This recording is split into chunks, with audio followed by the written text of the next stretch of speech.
Olá, bom dia. Deixa eu desligar aqui. Aliás, bom dia, boa tarde ou boa noite. Hoje é feriado. Pode ser que você não esteja ainda acordado, né? Estou falando para quem não está online. Se você está online, bom dia. Se você não está online, boa tarde ou boa noite. Não sei que hora você vai assistir esse vídeo. Hoje, quarta-feira, dia 15 de novembro, feriado. E também é dia de refletir na palavra do Senhor. Hoje eu quero falar sobre atenção. Vamos prestar atenção? A falta de atenção mata. Falta de atenção mata plantas. Se você esquecer de água, ela vai morrer. Falta de atenção mata relacionamentos, relacionamento entre marido e mulher, relacionamento entre pais e filhos, relacionamentos de amizade de uma geral, né?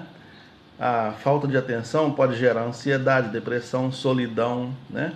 Nesse período pós-pandemia, a gente tem percebido muita falta de atenção, né?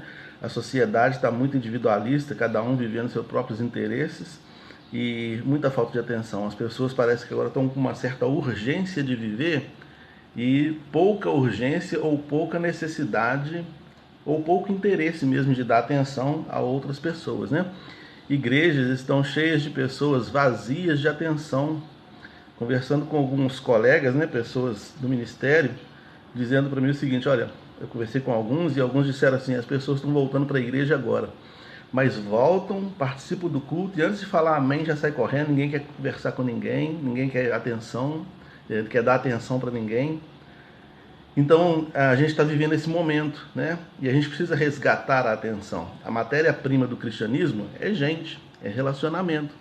Jesus falou que nós seremos conhecidos como seus discípulos se nos amarmos uns aos outros, né? Isso tem a ver com a atenção. E para a gente pensar um pouco como Jesus lidava com seus discípulos, nesse sentido de atenção, vamos dar uma olhadinha eu poderia citar alguns textos, né? Porque na verdade tem vários paralelos, mas eu vou citar um só. Eu vou citar só Marcos, capítulo 3, do versículo 14 até o 19. Mas eu não vou ler o 14, 15, não. Vou ler até do 16 ao 19, só vou explicar antes, né? Jesus subiu a um monte para orar. Depois de passar a noite inteira orando, ele chamou algumas pessoas para perto de si e começou a nomear alguns especificamente para serem seus discípulos. E aí, o texto fala assim, ó, que ele deu autoridade a essas pessoas para curar enfermidades, para expulsar demônios.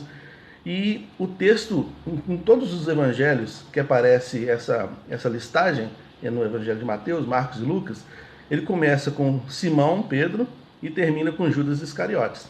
Simão o primeiro a ser chamado e Judas aquele que traiu, que inclusive é o último a ser inserido no grupo.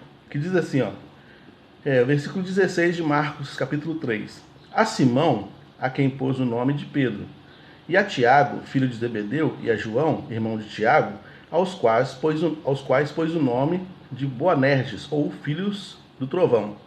E a André, e a Filipe, e a Bartolomeu, e a Mateus, e a Tomé, e a Tiago, filho de Alfeu, e a Tadeu, e a Simão, o cananita, e a Judas Iscariotes, o que o entregou. Bom, essa leitura solta assim não quer dizer muita coisa sobre relacionamentos, sobre atenção, como eu quero propor aqui na nossa conversa, né? Mas tem tudo a ver. Se você pegar nos evangelhos, nos três, né? No caso aqui Marcos 3, de 16 a 19, Mateus 10, de 2 a 4 e Lucas 6, de 14 a 16, você vai perceber que Jesus colocou apelido em todos os discípulos. Ele colocava apelido, ele chamava as pessoas de uma maneira peculiar. Por algumas razões. Uma razão é porque os nomes eram muito comuns e muito corriqueiros. Por exemplo, o próprio Jesus era chamado Jesus de Nazaré, porque existiam outras pessoas com o nome de Jesus de outras regiões. Entende? João, um dos Joãos, né, da Bíblia, era chamado de João o Batista. Batista não é o sobrenome dele, é o apelido daquilo que ele fazia. Então, o apelido dado, a forma de tratamento dada, era para distinguir. O apelido, no nosso caso aqui, no nosso dia a dia, muitas vezes o apelido tem a conotação de zombar da cara da pessoa. Naquele contexto era para distinguir, era para dar atenção, é para mostrar uma característica das pessoas. Vamos ver algumas coisas curiosas, por exemplo. Madalena ou Maria? Todo mundo chamava ela de Madalena. Agora imagina aí uma conversa, um dia comum, alguém falando assim: gente, alguém sabe me informar se a Madalena melhorou? E o cantor já chegou com os pães, né? E o gêmeo, vamos lá em Betânia comigo? Isso é tudo apelido, né? Madalena era um apelido de Maria, porque ela é da cidade de Magdala, né? O cantor é onde aparece lá no Evangelho de Mateus, o Lebeu. A palavra Lebeu é um apelido, chama-se... Aliás, desculpa. A palavra Tadeu significa louvador, né? Ou cantor. Era apelido, não era o nome. O nome da pessoa é Judas. Mas só que no grupo dos apóstolos tinha 3 Judas. Tinha o Judas, que era irmão de Jesus, que é esse aqui, que é o também chamado de Lebeu, que é o corajoso em Mateus. Ele é chamado de Judas, irmão de Tiago. É quem escreveu a epístola lá atrás. Antes do Apocalipse, tem uma epístolazinha fininha, de uma página só, chamada com o nome de Judas. Esse Judas era o meio-irmão de Jesus. Assim como o Tiago, que está lá também, que era irmão dele. Era irmão dos dois. Então, quer dizer, Jesus, Judas e Tiago eram irmãos. Para distinguir esse Judas dos demais, Mateus chama ele de corajoso, Marcos chama ele de cantor, né? E Lucas se limita a chamar ele irmão de Tiago. E Judas começa exatamente falando assim: Judas, servo de Jesus Cristo, irmão de Tiago. Então você percebe como é que tem essas distinções, essa atenção dada para as pessoas? Madalena, a cidade chamava Magdala, né? Então era Maria, lá de Magdala, Madalena. Nós já falamos aqui que aos pés da cruz tinha pelo menos 4 Marias, né? A mãe de João, a mãe de Jesus, a Madalena e a outra Maria, a irmã de Jesus. Então tinha muita gente, então tinha que colocar distinções por causa da questão da atenção também, né? Agora você imagina, por exemplo, um outro Judas que tinha no grupo aqui, era chamado de Tomé, ou Dídimo. Tomé é uma palavra, Tomé não é um nome, Tomé é uma palavra, um apelido que significa gêmeo. É uma palavra aramaica, né, que significa gêmeo. E Dídimo, que também significa gêmeo, é uma palavra grega. E é a mesma pessoa, é Judas, né? Os filhos de Trovão. Imagina Jesus falando assim: os filhos de Trovão, vem cá. Ele está se referindo a Tiago e João. Quando ele foi subir no Monte da Transfiguração, ele falou assim: o Cefas, que era o Pedro, Cefas, ou então Pedro, né? Pedro é um apelido, Cefas é um apelido, o nome dele é Simão. E aí Jesus foi levar os 3 para o monte. Cefas, você e os filhos do trovão, vamos lá no Monte da Transfiguração, eu vou fazer um negócio lá diferente para a gente ver. Percebe? Então, o apelido ali é uma forma de tratamento específica. Não é um pejorativo, nada disso. Uma forma de tratamento específica, né? E é uma forma de dar atenção. Tem um livro que fala sobre o relacionamento de Jesus com seus discípulos, né? E o relacionamento de Jesus com seus discípulos é um relacionamento de amizade, de intimidade. Colocar apelido é chamar para intimidade, é chamar de forma peculiar. Quando a Maria de Magdala, ou a Maria Madalena, foi ao sepulcro, e ela estava angustiada porque não sabia onde estava Jesus, então Jesus fala assim: Maria. Certamente que nos arraiais cristãos, daquele início do cristianismo, as pessoas falavam Madalena, Madalena, para distinguir ela da Maria da Betânia, para distinguir ela da Maria Salomé. Ou Madalena, chamava ela só de Madalena. Mas Jesus falou Maria. Jesus tinha uma maneira peculiar de chamar as pessoas, e era chamar as pessoas para dentro de si, chamar as pessoas para perto de si. Os casais, por exemplo, se identificam através de apelidos específicos, baseados na experiência conjugal deles. Entende? Aqui em casa, por exemplo, na minha aliança está escrito Di da Di. E na aliança da Renata está escrito Di do Di. Eu chamo ela de Di e ela me chama de Di. E ninguém mais chama o outro. Ninguém me chama de Di além dela e ninguém chama ela de Di além de mim. É coisa nossa. Cada casal tem as suas especificidades, a sua maneira de se tratar, né? E é pela falta de atenção, muitas vezes, pela falta desse chamamento para perto, pela falta desse chamamento da intimidade, que a gente se perde, né? É isso que está fazendo muitas vezes a igreja se perder, é isso que está fazendo a gente muitas vezes se perder e ficar no isolamento, né? Então a gente precisa resgatar a atenção, precisamos dar atenção às pessoas, né? Olhar no olho, dar atenção é cristão, é uma atitude cristã, né? Deixar de falar para ouvir, para perceber, para sentir o outro, é uma atitude cristã que a gente precisa resgatar, né?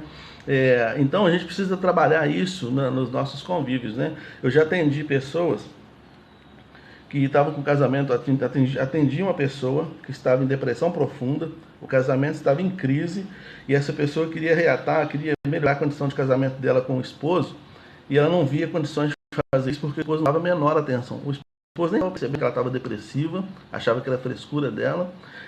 Ela tentou fazer um jantar para eles, ele levou o celular e ficou no celular o tempo todo, não olhava para a cara dela, e ela com ânsia de morte, ela querendo morrer porque ela estava recebendo falta de atenção. Então as pessoas hoje, nesse pós-pandemia, embora muitas pessoas, a maioria talvez esteja fria, também está todo mundo sequelado, também está todo mundo precisando de atenção, né? Pastores que conversaram comigo, dizendo assim, nossa, as pessoas estão muito carentes, a gente tem que ficar visitando. Tá, mas essa é a base.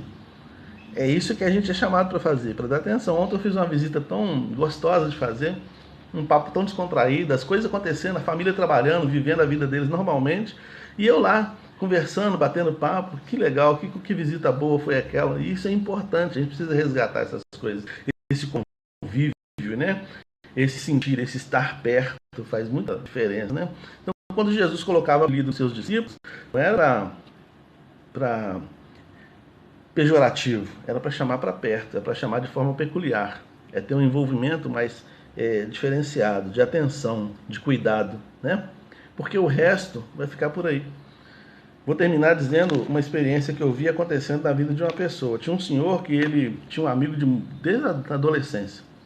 Foram sócios a vida inteira. Quando mais ou menos a certa altura da sociedade, a amizade deles acabou, viraram inimigos. 20 anos se passaram mais ou menos e um dos senhores descobriu que estava com câncer, ele tinha dado metástase, ele tinha pouco tempo de vida. A primeira coisa que ele fez quando descobriu o diagnóstico é: chama aquele meu amigo. Ah, mas vocês não conversam, tem 20 anos. Chama, eu preciso reatar com ele, eu não quero passar dessa vida, eu não quero morrer sem reatar minha amizade com ele. Porque no final é isso que fica, é a atenção dada, é a atenção recebida, é isso que fica, entende? Tem cônjuge perdendo o outro porque não dá atenção, não olha no olho, não conversa, não escuta, não sente. Tem pais perdendo filhos porque não dão atenção, não conversa, não olha no olho, não percebe, não sente. É muita correria para lá e para cá, e esse corre-corre vai levar a gente a que lugar, né? Então essa é uma reflexão para a gente pensar, né? A gente tem que adotar mais a escutatória. É um neologismo, né? A escutatória. A gente faz muitos cursos de oratória para falar bonito, né? A gente quer que as pessoas nos ouçam, a gente quer que as pessoas nos prestem atenção, nos deem atenção. Mas quando é que nós vamos começar a dar atenção para as pessoas? Isso tudo vai fazer muita diferença. E quando a gente começa a dar atenção para as pessoas, a gente começa a conhecer um pouco mais do comportamento humano, e isso faz a gente crescer pra caramba. E foi para isso que nós somos chamados, né? Quando Jesus fala assim, ó, vocês têm que se amar uns aos outros, amar é isso também, é dar atenção, né? É dar cuidado, é aguar a planta todo dia, é estar junto ali, é chamar por um apelido carinhoso aquele seu amigo, né? Aquele seu irmão, é chamar aquele... eu vejo lá na igreja, às vezes, o Marcão falando com o Adriano, né? Ô velhinho, é chamar com um apelido carinhoso, você é meu amigo, você é meu chegado, você é gente como a gente, é gente como eu. E eu quero ter esse convívio relacional, fraternal, amigável contigo. Isso faz a gente crescer como ser humano. Que Deus nos abençoe. Senhor, aplica essa palavra aos nossos corações. Em nome de Jesus. Amém. Que você tenha um feriado abençoado na presença do Senhor. Logo mais, para os que são da IBEMAV, a gente se encontra lá no culto de oração às 19h30.